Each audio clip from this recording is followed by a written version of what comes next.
Axı mən neynərəm sənsiz? Bilirdin dözmərəm sənsiz.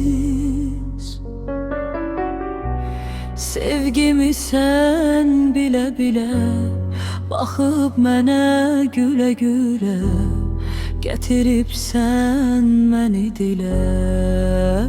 Bilirdin dözmərəm sənsiz. Aladırmış məni gözün, yalanımış hər bir sözün. Görmüşdün ki bunu özün, bilirdin dözmərəm sənsiz. Kafamda vardır iz kodlar, dedin seven o da yanar.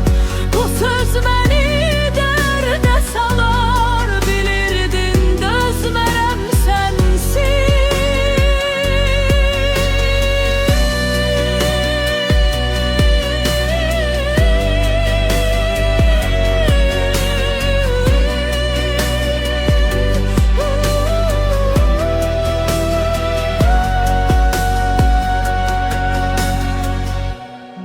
Gururumu aldın elden, salıbsan daiməni dildən. Getməmişdim heç vaxt uzdan, bilirdin dözmərəm sənsiz.